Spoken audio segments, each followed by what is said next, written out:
एक कलादी गांव था आज के त्रिचूर केरल प्रांत में। तो वहां पर एक ब्राह्मण परिवार था, शिव गुरु और आर्यम्बा, पति पत्नी। उनके कोई संतान नहीं थी और शंकर जी के बहुत बड़े उपासक थे। तो उन्होंने शंकर जी से बहुत प्रार्थना की। पश्चात संतान उत्पत्ति हुई। अपनी श्रद्धा अनुसार उन्होंने बालक का नाम शंकर ही रख दिया। शंकराचार्य जब मात्र 5 वर्ष के थे तो पिताजी का देहांत हो गया। मां ने उनको गुरुकुल में दाखिल कर दिया। अब वहां पर वे उनकी प्रतिभा से सबको प्रभावित करने लगे। शास्त्राध्ययन प्रारंभ किए और उनकी ख्याति दूर दूर तक फैलने लगी। अब इस बात को बहुत कम लोग जानते हैं कि विष्णु जी ने स्वयं शंकर जी को आज्ञा दी थी कि कलयुग में तुम ब्राह्मण के रूप में जाकर और ये मायावाद का प्रचार करना। उनका जो सिद्धांत है अद्वैत वेदांत, उसका एक अन्य नाम मायावाद भी है। तो उन्होंने 4 पीठ स्थापित की। एक द्वारका गुजरात में, एक बद्रिकाश्रम के निकट ज्योतिर्मठ, एक पुरी में और एक श्रृंगेरी में। तो अपने जो 4 शिष्य थे, 4 को उन्होंने वो पीठ में स्थापित किया और प्रचार की ऐसी योजना बनाई कि ढेर सारे सन्यासी हो, वो जगह जगह जाके प्रचार करें। किंतु जब कुंभ मेला लगे तो सब के सब वापस आए। वो उनकी सब मिलित गोष्ठी हो, वो प्रचार की चर्चा करें, बातें करें। तो आज जो कुंभ इतना विख्यात है, वो परंपरा शंकराचार्य जी द्वारा ही स्थापित की गई। तो सबसे बड़ी बात यह है कि शंकराचार्य जो थे वे मात्र निराकारवादी नहीं थे, वरन वे तो रसिक संत थे।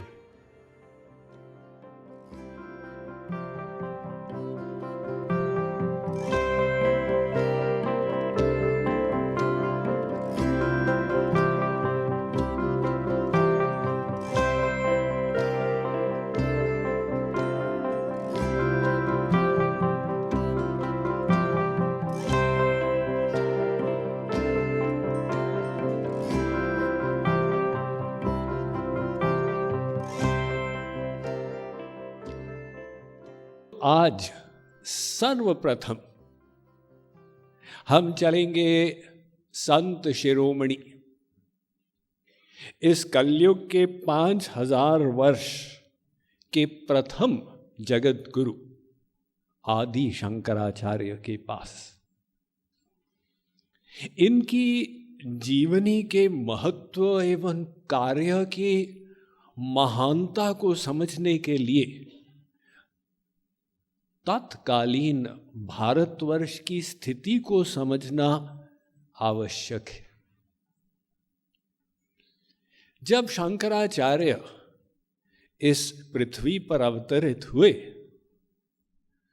तो भारतवर्ष जगत गुरु विश्व का नहीं रह गया था।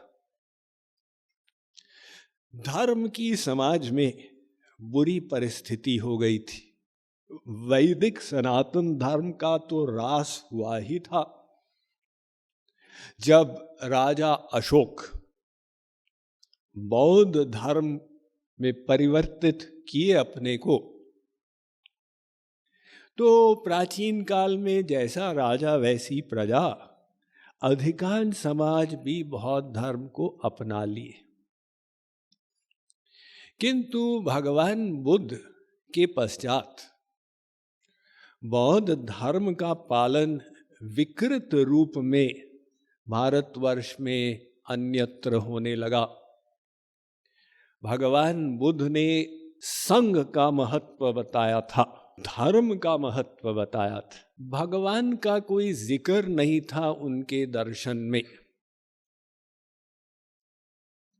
तो उनके अनुयायी इतने उच्च सिद्धांत को पकड़ नहीं पाए थे एवं बौद्ध धर्म के नाम पर विभिन्न मत चल रहे थे।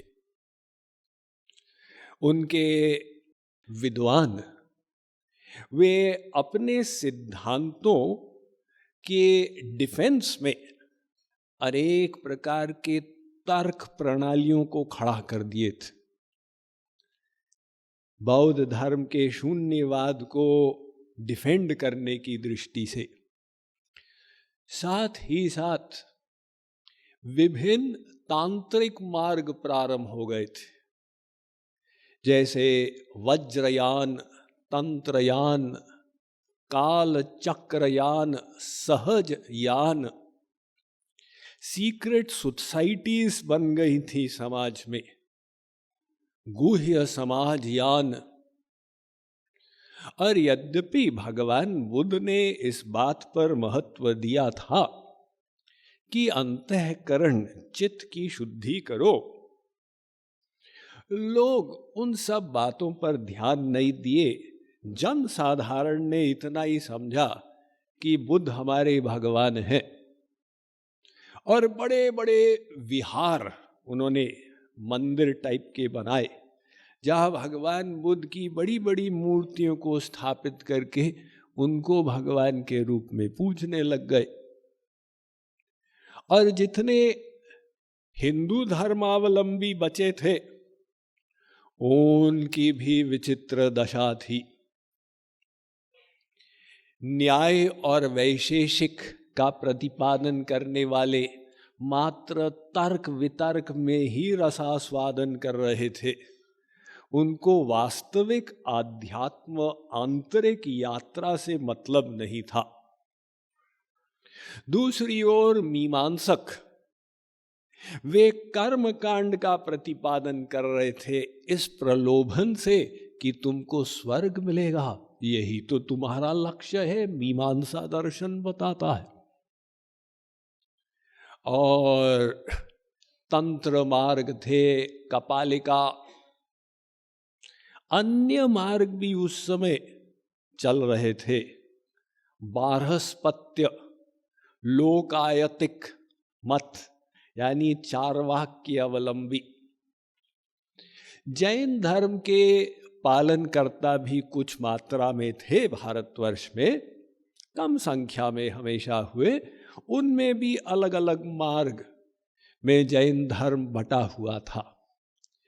तो विश्व के जगत गुरु भारतवर्ष के धर्म की परिस्थिति ऐसी थी। शंकराचार्य का जन्म कब हुआ इसके बारे में विवाद है। यहाँ जो गोवर्धन पीठ है, शंकराचार्य की पीठ पुरी में, तो उनके रिकॉर्ड के अनुसार उनको 2500 वर्ष हुए। एवं इसी मत का समर्थन करना चाहेंगे कि शंकराचार्य आज से 2000 वर्ष पूर्व आए। एवं श्री महाराज जी ने भी अपने प्रवचन में ऐसा ही कहा। तो हमारे लिए वहां पर विवाद समाप्त। एक कलादी गांव था आज के त्रिचूर, केरल प्रांत में। तो वहां पर एक ब्राह्मण परिवार था, शिव गुरु और आर्यम्बा, पति पत्नी। उनके कोई संतान नहीं थी और शंकर जी के बहुत बड़े उपासक थे। तो उन्होंने शंकर जी से बहुत प्रार्थना की। पश्चात संतान उत्पत्ति हुई। अपनी श्रद्धा अनुसार उन्होंने बालक का नाम शंकर ही रख दिया। अब पिता शिव गुरु स्वयं प्रकांड विद्वान थे। वे बाल्यावस्था से ही शंकराचार्य को संस्कृत अध्ययन कराए एवं काव्य और पुराण में पारंगत करा दिए। शंकराचार्य जब मात्र 5 वर्ष के थे तो पिताजी का देहांत हो गया। मां ने उनको गुरुकुल में दाखिल कर दिया। अब वहां पर वे उनकी प्रतिभा से सबको प्रभावित करने लगे। शास्त्राध्ययन प्रारंभ किए और उनकी ख्याति दूर दूर तक फैलने लगी। उस समय दक्षिण भारत में राजा लोग विद्वत्ता का बहुत सम्मान करते थे, तो राजा ने तमाम पुरस्कार का प्रलोभन दिया शंकराचार्य को, आओ हमारे दरबार में। किंतु शंकराचार्य जिस कारण से आए थे, तो धन का लालच उनको मार्ग से अलग नहीं कर पाया। अब यहां पर भी एक कथा आती है कि बाल्यावस्था में भी उनके पास ईश्वरीय शक्ति थी। उस समय गुरुकुल में निवास करने वाले विद्यार्थी भिक्षा करने जाते थे। ये भिक्षा करना एक ब्रह्मचारी का धर्म बताया गया। तद विज्ञानार्थम स गुरुमेवाभिगच्छेत समित्पाणि श्रोत्रियम ब्रह्मनिष्ठम। मुंडकोपनिषद कहता है कि भाई समित्पाणि भिक्षा करके आओ गुरु के पास। तो गुरु जी अपना विद्यार्थियों को पढ़ाते थे और सबके जीवन का निर्वाह भिक्षा से होता था। छोटे से शंकराचार्य एक गरीब महिला के पास पहुंचे और प्रार्थना की, ओम नारायण हरि भवती भिक्षाम देहि। बेचारी महिला इतनी गरीब थी, उसके पास कुछ था ही नहीं। घर में केवल आंवला था। महिला ने वो आंवला लिया, आंवला डाला शंकराचार्य के हाथ में और आशीर्वाद दिया, कर तल अमलकवत। ये आंवला का एक अन्य अर्थ भी होता है। एक तो आंवला फल से हम सब परिचित हैं, सुपर फूड, और दूसरा मंदिर के शिखर पर जो एक गोलाकार में एक डिस्क सा रहता है, उसको भी अमलक कहते हैं। तो आशीर्वाद ये दिया कि वो जैसे मंदिर का अमलक अपनी प्रभाव, अपनी ख्याति को सर्वत्र फैलाता है, वही ख्याति आपके कर, आपके हाथ में हो। कुछ लोग ऐसा कहते हैं कि मां सरस्वती ही आई थी शंकराचार्य को आशीर्वाद प्रदान करने के लिए।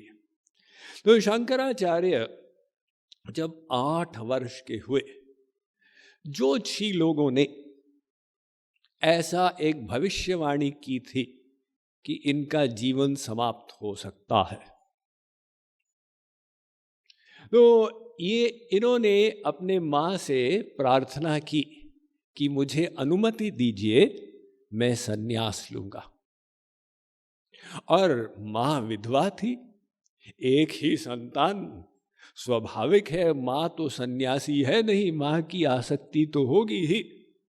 तो मां अनुमति नहीं देती थी, किंतु उसके मन में ये बात थी कि ज्योतिषी ने बोला था कि आपकी बेटे की आयु शायद 8 वर्ष की ही होगी।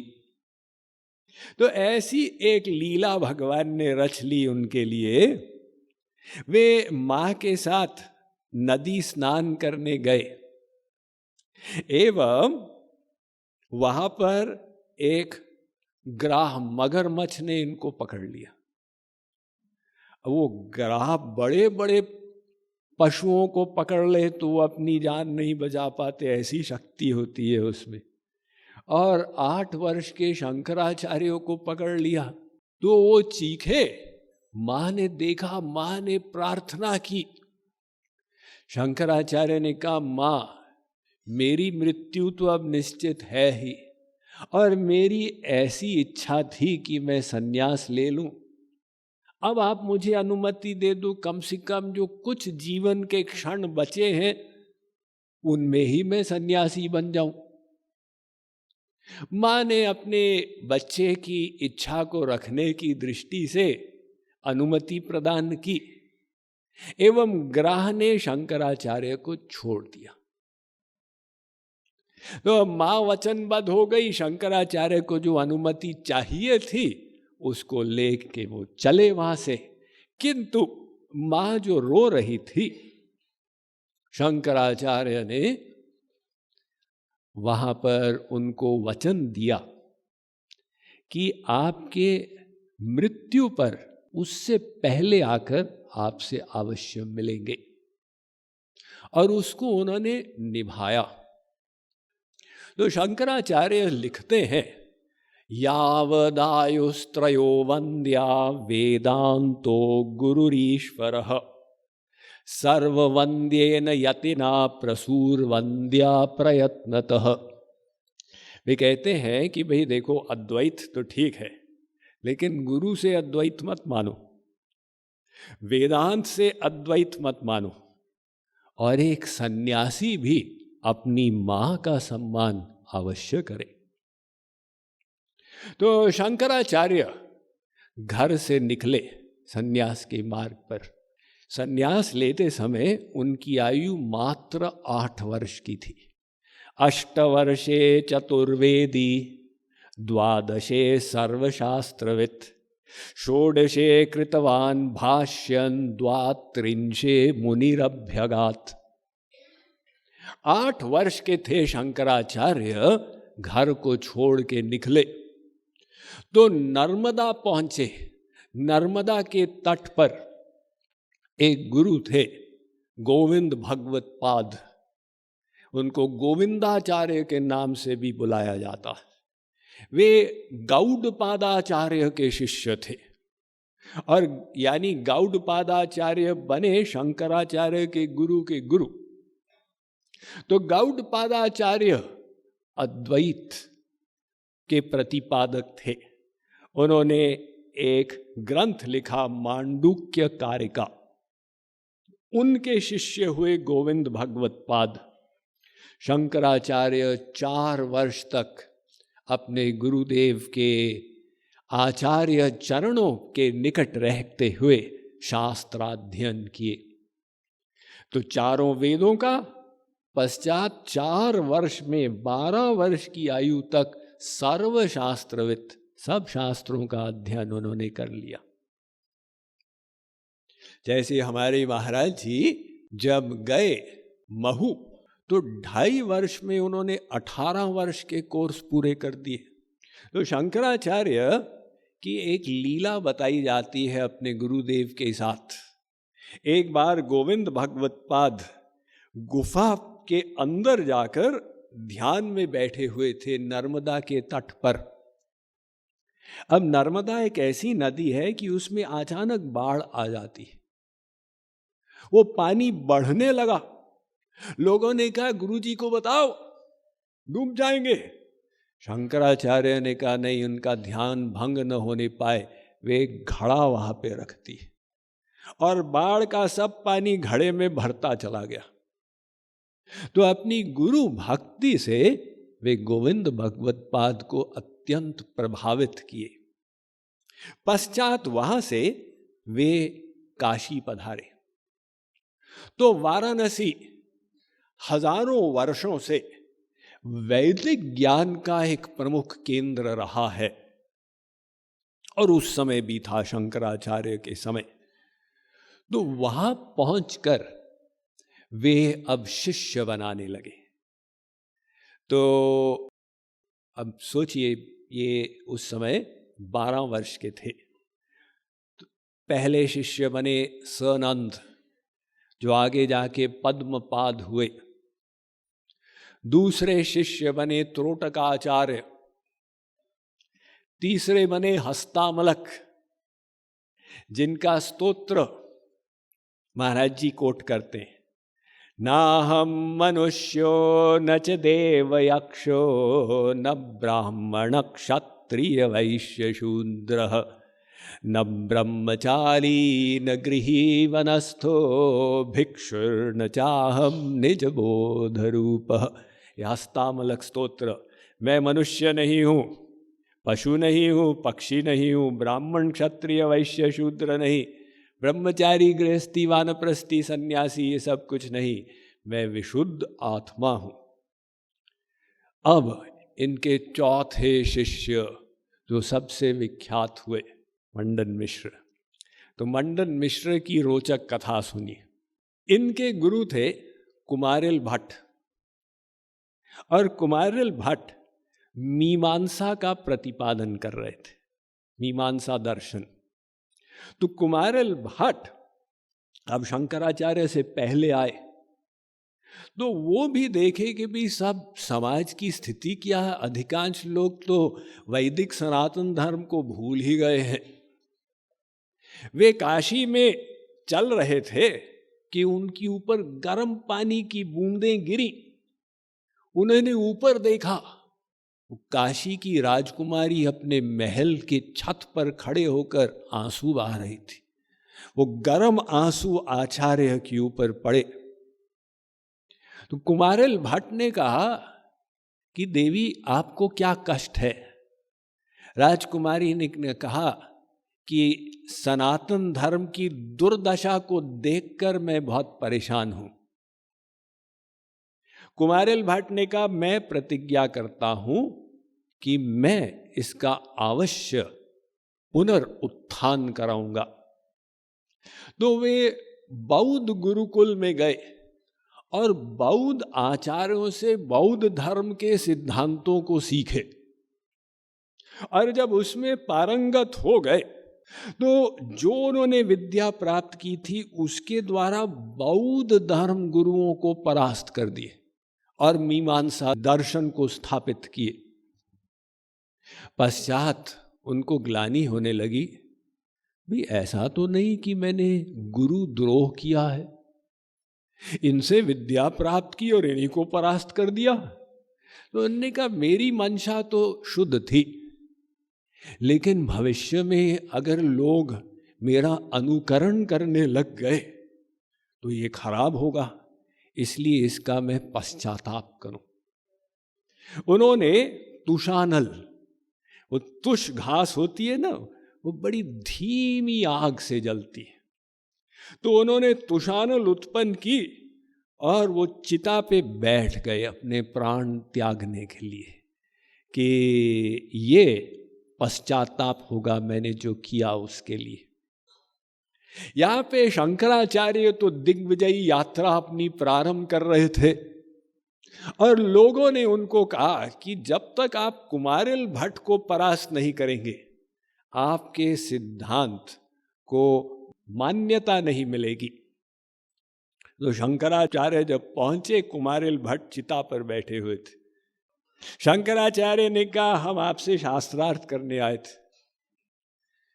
कुमारिल भट्ट ने कहा इस समय शास्त्रार्थ करना थोड़ा सा अनकंफर्टेबल है, आग पर बैठे हुए।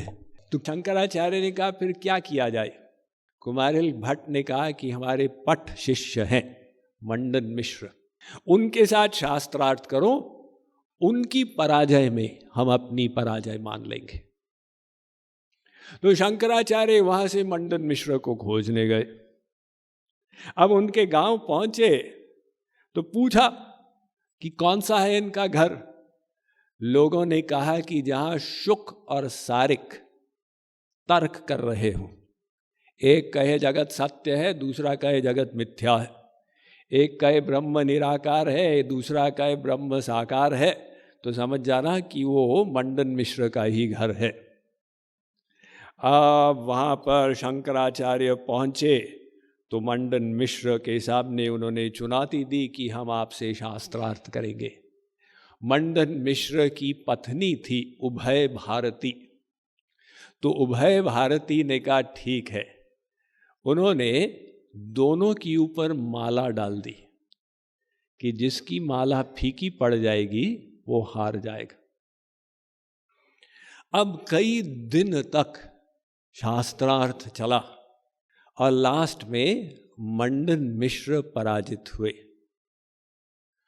तो उभय भारती ने कहा कि पत्नी जो होती है पति की अर्धांगिनी होती है, तो आपको मुझे भी हराना पड़ेगा, तब जाकर आपकी विजय मानी जाएगी। शंकराचार्य ने कहा ठीक है।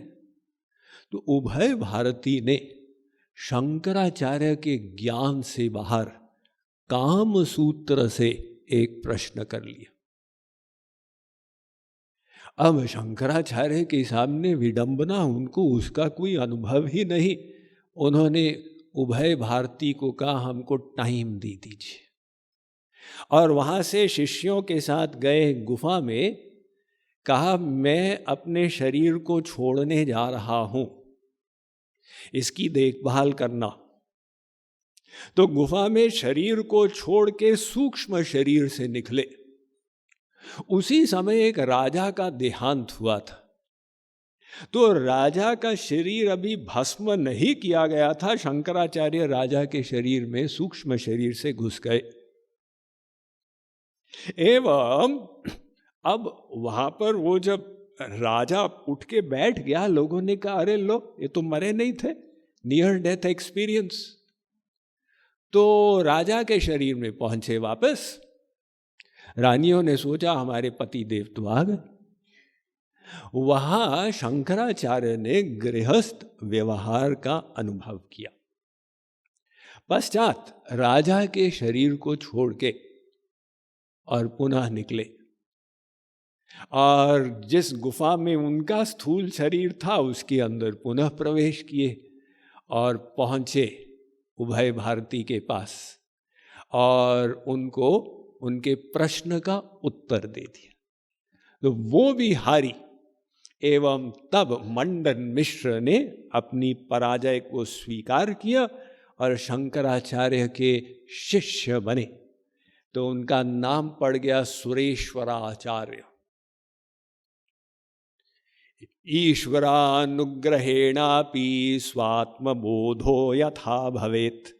ये सुरेश्वराचार्य की लेखनी है कि आत्मबोध जो होगा वो ईश्वर की कृपा से ही होगा, बिना कृपा के संभव नहीं है।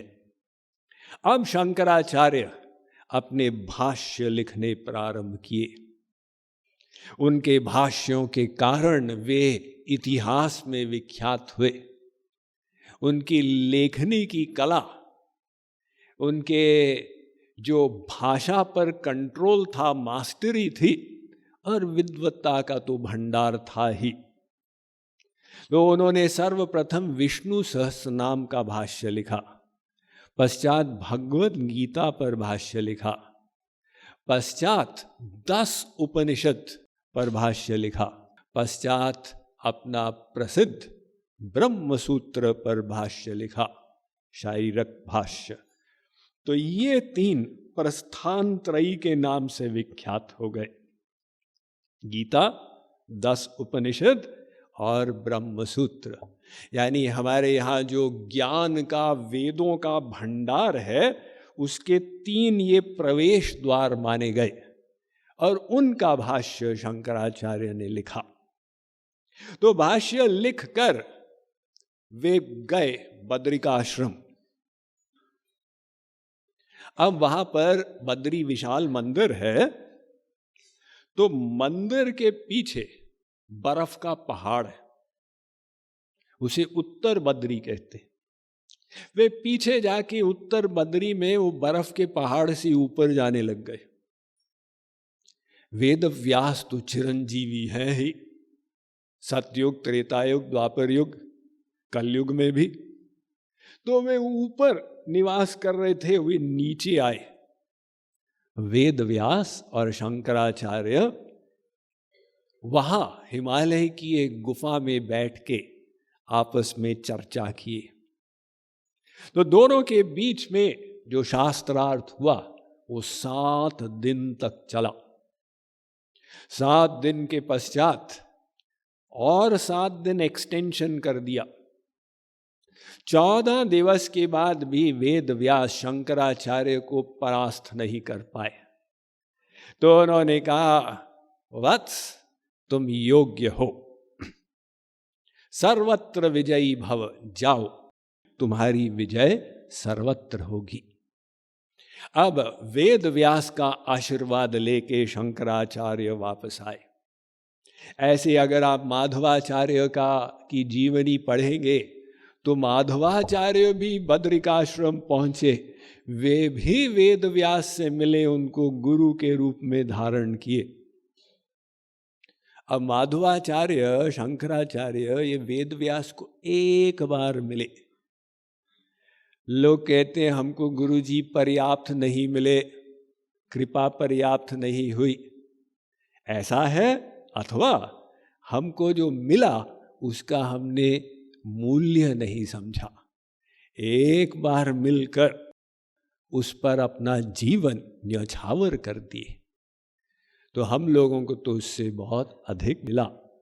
अब शंकराचार्य जब वापस पहुंचे काशी, तो वहां पर विशेष उनकी परीक्षाएं हुई।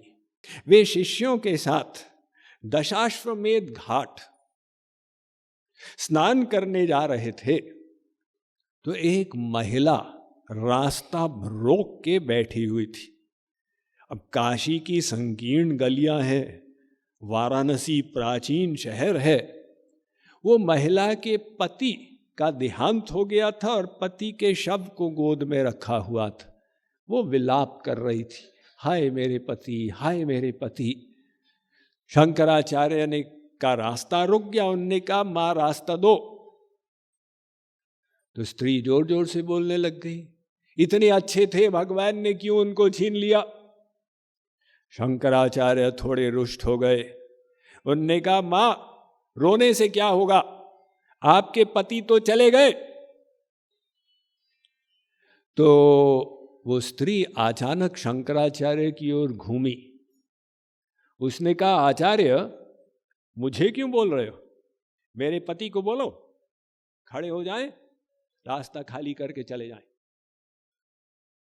शंकराचार्य ने कहा, मां इस शरीर में शक्ति नहीं है, ये कैसे उठेगा। तो स्त्री ने कहा, आचार्य आप तो शक्ति को मानते ही नहीं।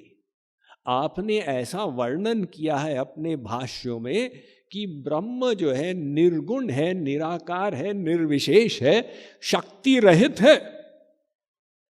लेकिन मेरे इस प्रश्न का उत्तर दीजिए, यदि ब्रह्म में कोई शक्ति नहीं है तो उसने संसार कैसे बनाया। कोई भी कार्य बिना शक्ति के नहीं होता है। अगर भगवान ने संसार बनाया, शक्ति से ही बनाया होगा। और यदि ब्रह्म बिना शक्ति के संसार का निर्माण कर सकता है, तो ये मेरे पति का शव जो शक्तिहीन है, ये भी उठ के पॉइंट को सिद्ध कर दे। शंकराचार्य अवाक रह गए कि ये कौन सी महिला है।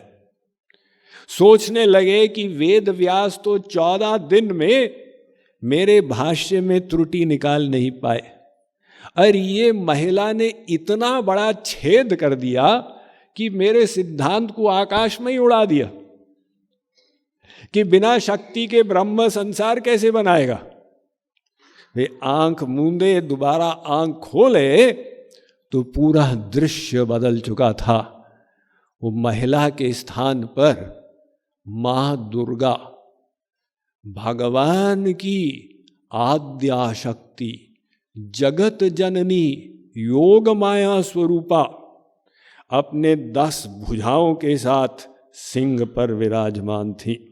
शंकराचार्य समझ गए लीला कि मां ने अपने अस्तित्व को सिद्ध करने के लिए ये लीला रची। तो वे तुरंत वहां साष्टांग प्रणाम किए एवं उनके मुख से दुर्गा मां के लिए स्तुति निसृत हुई परिष्कृत संस्कृत में। वो आज भी विख्यात है। मां दुर्गा की स्तुतियों में शंकराचार्य की 2 बड़ी प्रसिद्ध हैं। एक सौंदर्य लहरी और एक आनंद लहरी। वो आनंद लहरी इस समय उन्होंने कही, जिसमें उन्होंने कहा भगवान सृष्टिकर्ता तो है, किंतु शक्ति के द्वारा सृष्टि करता। मयाध्यक्षेण प्रकृति सूयते सचराचरम हेतुनानेन कौन्तेय जगत विपरिवर्तते। गीता। तो उन्होंने कहा कि वास्तव में सृष्टि स्थिति प्रलय के कारण आप ही हैं, आप माया शक्ति को गवर्न करते हैं, तब ये सृष्टि स्थिति प्रलय इत्यादि कार्य होते हैं। तो वहां से फिर शंकराचार्य खूब लंबी लंबी यात्राएं किए, पूरे भारतवर्ष में बार बार बार बार वे भ्रमण किए। अब सोचिए कितना परिश्रम पड़ा होगा। आजकल के समान उस समय न कोई फ्लाइटें थी, न कोई रेलवे थी, न कोई सड़कें थी, मैकेडमाइज्ड सड़कें, पद यात्रा करनी पड़ती थी। बार बार दक्षिण गए, पूरब पश्चिम उत्तर। तो उन्होंने 4 पीठ स्थापित की। एक द्वारका गुजरात में, एक बद्रिकाश्रम के निकट ज्योतिर्मठ, एक पुरी में और एक श्रृंगेरी में।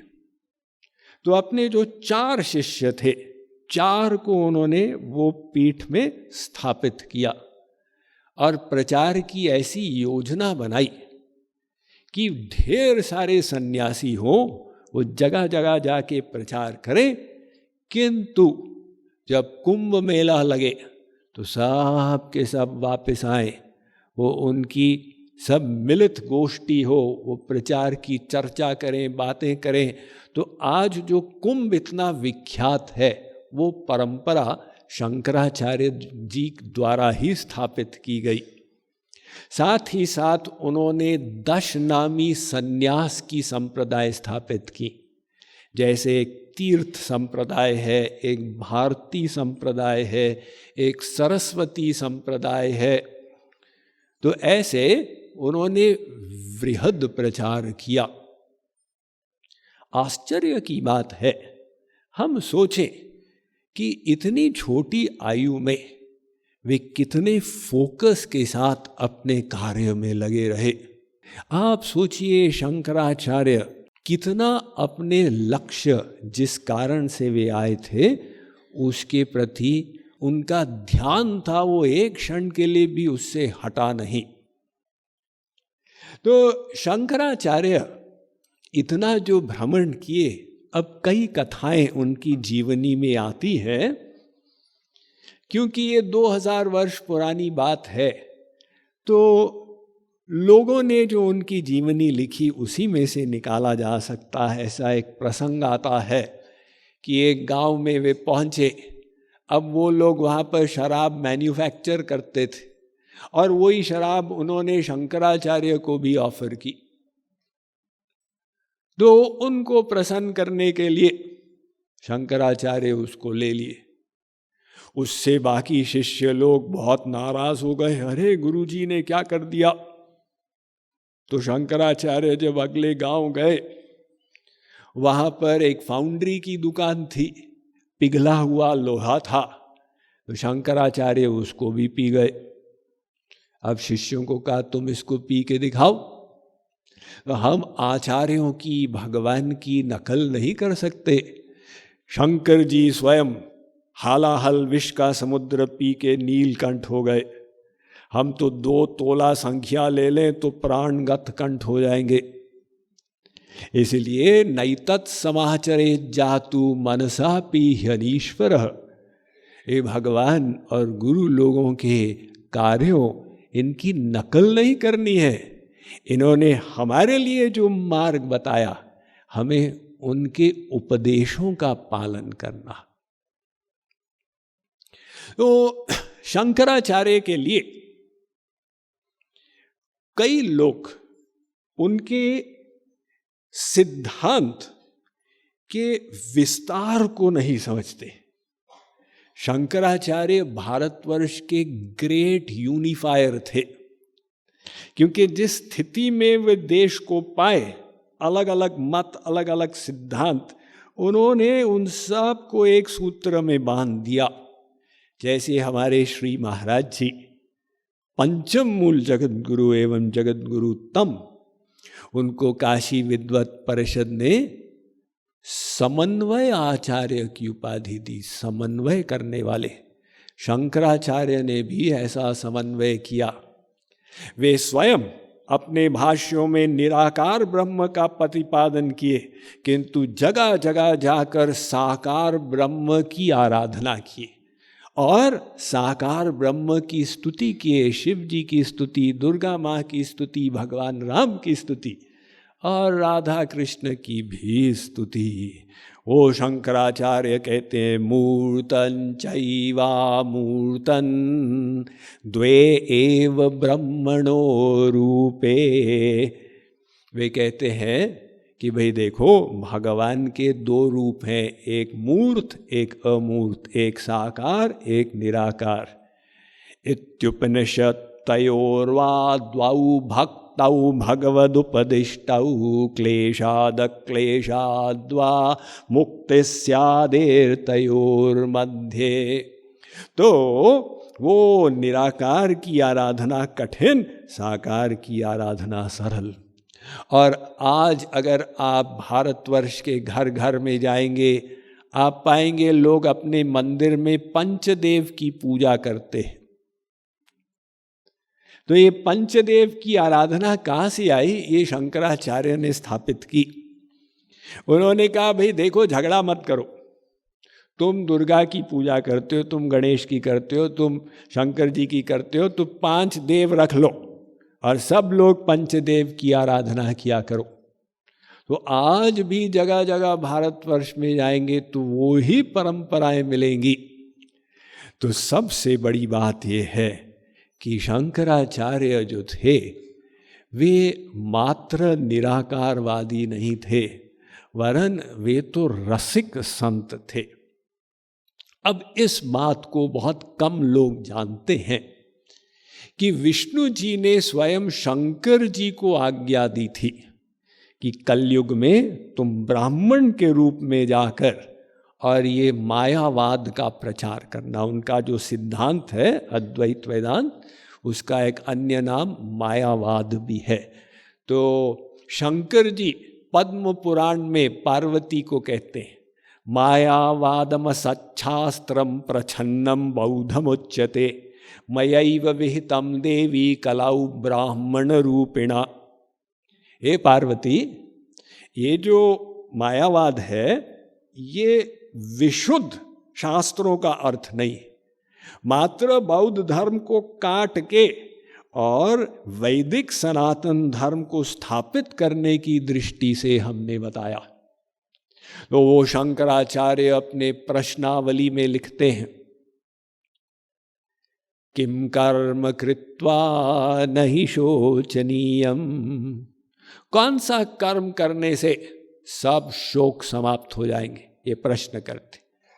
यानी शंकराचार्य द्वारा रचित स्पिरिचुअल डायलेक्टिक्स, तो उन्होंने क्वेश्चन करके उसका आंसर भी दे दिया। तो कहते हैं कौन से कर्म से सब शोक समाप्त हो जाएंगे? कामारि कंसारि समर्चनाख्यम। देखो, कामारि श्री कृष्ण, कंसारी श्री कृष्ण, उनकी भक्ति करो। तो दोबारा प्रश्न किया गया मुमुक्षुणा किम त्वरितम विधेयम। अगर किसी के अंदर तीव्र पिपासा हो, मुमुक्षु हो, उसको क्या करना चाहिए? शंकराचार्य कहते हैं सत्संगतिर निर्ममतेश भक्ति ही। 3 चीजें करो, सत्संग करो, स्वर्ग लोक तक कहीं आसक्ति मत करो, और भगवान की भक्ति करो। फिर आगे कहते हैं प्रश्न अपार संसार समुद्र मध्य समज्जतो में शरणम किमस्ति। ये भव सागर में मैं डूब रहा हूं, शिष्य प्रश्न कर रहा है। डूबते हुए को क्या सहारा मिलेगा इस भव सागर में? शंकराचार्य कहते हैं, गुरो कृपालो कृपया वदई तद विश्वेश पादाम्बुज दीर्घ नौका। वो कृपालु जो है, गुरु जो है, उसके चरणारविंद रूपी नौका में स्थित होकर भव सागर को पार कर, जो आंख मूंदते हुए चिंता मत करो। किसी ने पूछा कि आपके इष्ट देव कैसे हैं? तो कहते हैं, हृदम भोजे कृष्ण सजल जलदश्यामल तनु सरोजाक्षस्रग्वी मुकुट कटकाद्याभरणवान् शरद्राकानाथ प्रतिम वदन श्रीमुरलिकामं वहन्देयो गोपी गणपरिवृतः कुमकुमचितः। वही शंकराचार्य श्री कृष्ण की स्तुति करते हैं, अच्युतम केशवम सत्यभामाधवम माधवम श्रीधरम राधिका राधितम इंदिरा मंदिरम चेतसा सुंदरम देवकी नंदनम नंदजम संददे कुंचितै कुंतलै भ्राज्यमाणाननं रत्नमौलिम्लसत् कुंडलं गण्डयो हारकेयूरकं कंकणप्रोज्ज्वलं किङ्किणी मंजुलं श्यामलं तं भजे। तो वो शंकराचार्य पूरे भारतवर्ष के यूनिफायर, आज जो भारतवर्ष धर्म गुरु के रूप में देखा जाता है, सोचे उनका कितना बड़ा योगदान रहा और कैसी उनकी दूरदर्शिता थी। हजारों वर्ष आगे के लिए हिंदू धर्म को पुनर्जीवित करने की दृष्टि से उन्होंने जो कदम लिए। वे जब बद्रिकाश्रम गए थे, तो जब बद्री विशाल मंदिर में पहुंचे थे, देखा कि मंदिर में बद्री विशाल भगवान तो हैं ही नहीं, एक शालिग्राम रखा हुआ। उन्होंने पंडितों से पूछा, मैंने तो सुना था चारों युगों में इस मंदिर में भगवान की आराधना की जाती है, क्या हो गया? तो पंडितों ने कहा कि बौद्ध धर्म के प्रकोप के भय से हम लोग मूर्ति का विसर्जन कर दिए अलकनंदा में। वहां पे अलकनंदा है, वही आगे जाके गंगा जी में मिल जाती है। तो शंकराचार्य थोड़े उदास हुए और ध्यान में बैठ गए।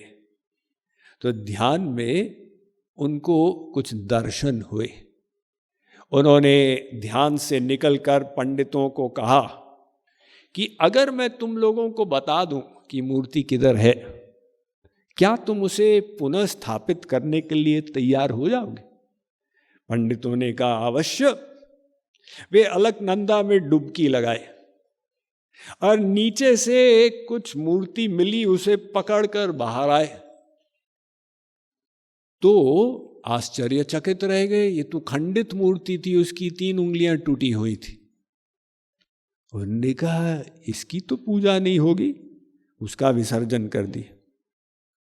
फिर डुबकी लगाए, फिर एक मूर्ति मिली, उसे पकड़ के बाहर आए और देखा वही मूर्ति पुनः उनके हाथ में आ गई। फिर उसका विसर्जन किए, फिर डुबकी लगाए और तीसरी बार फिर मूर्ति को उठा के आए तो वही खंडित मूर्ति पहुंच गई। अब शंकराचार्य कुछ असमंजस में पड़ गए कि भगवान ने हमको क्या दर्शन कराए थे और यहाँ क्या हो रहा है। आकाशवाणी हुई, भगवान ने कहा कि घबराओ मत, हमारी इच्छा है इसी रूप में हमारी आराधना होगी। तो मूर्ति वहां पर स्थापित कर दी गई। ये शंकराचार्य भारतवर्ष का भ्रमण बार बार किए। उनको बोध हो गया कि अब उनकी मां शरीर त्यागने जा रही। तो वे उत्तर भारत में थे और मां आज के केरल प्रांत दक्षिण भारत में। तो शंकराचार्य अपने योग बल से आकाश मार्ग से आए और मां को जो वादा दिए थे उसको पूरा किए, और साथ ही उनको श्री कृष्ण भक्ति का उपदेश भी दे दिए। अब आजकल के अद्वैत वेदांती इस बात पर विचार करें, शंकराचार्य तो स्वयं अपनी मां को कृष्ण भक्ति का उपदेश दे रहे हैं। अब मां ने जब प्राण त्यागे तो प्रश्न हुआ कि अंत्येष्टि क्रिया कैसे की जाए, क्योंकि सन्यासी के लिए नियम होता है, वो कर्मकांड नहीं करेगा, अग्नि को हाथ नहीं लगाएगा। और शंकराचार्य तो वही सन्यास का प्रतिपादन कर रहे। तो गांव वासियों ने कहा कि आप कैसे अग्नि को छुएंगे।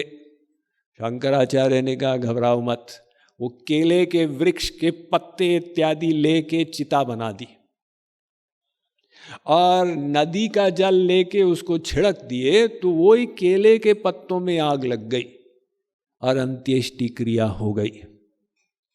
तो शंकराचार्य ने कई स्तुतियां लिखी हैं।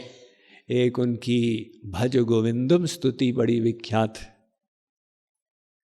भज गोविंदम गोविंदम भज मूढ़ मते, संप्राप्ते सन्निहिते काले नहीं नहीं रक्षति डुक्रिन करणे। वे कहते हैं अरे मूर्खों, निरर्थक तुम शास्त्र ज्ञान में उलझे हुए हो। ये जो व्याकरण के नियम है अंतिम काल में तुमको बचाने के लिए नहीं आएंगे। भगवद गीता किंचिद धीता, गंगा जल लव कणिका पीता, सकृदपियेन मुरारी समर्चा, क्रियते तस्य यमेन न चर्चा। कहते हैं कि भाई थोड़ा सा भी भगवद गीता का आस्वादन कर ले, थोड़ा सा गंगा जल का पान कर ले, थोड़ी सी भक्ति भी कर ले, तो अंत काल में यमराज जब आएंगे तो भय नहीं लगेगा। बड़े जोरदार उन्होंने उसमें श्लोक लिखे हैं। एक एक श्लोक में ऐसी शक्ति है कि आपको हिला देगा। यावत् पवनो निवसति देहे, तावत् प्रेच्छति कुशलं गेहे, गतिवति वायौ देहापाये, भार्या विभ्यति तस्मिन् काये। कहते हैं कि जब तक शरीर में प्राण है तो सब परिवार वाले स्नेह देते हैं, साथ में रहते हैं, सानिध्य देते हैं, और जब प्राण निकल जाते हैं, शरीर तो वही है, वही पत्नी जो व्याकुल होती थी वो देख के डरती है, वो निकालो इसको निकालो। तो शंकराचार्य ने ऐसे जोरदार श्लोक लिखे हैं और वे उनके रसिक भक्ति का प्रमाण ये है। वो कैसा ध्यान करते थे, श्री कृष्ण की ब्रज लीला का ध्यान करते थे। तो अपने प्रबोध सुधाकर ग्रंथ में उन्होंने श्री कृष्ण की स्तुति लिखी है। यमुना निकट तटस्थित वृंदावन कानने महारम्ये, कल्पद्रुम तल भूमौ चरणम चरणों परिस्थाप्य। तो ये जो 7-8 श्लोक हैं, महाराज जी इसको सम्मिलित कर दिए आरती में कि भाई देखो ये शंकराचार्य का ध्यान। जगत गुरु श्री कृपालु जी महाराज की।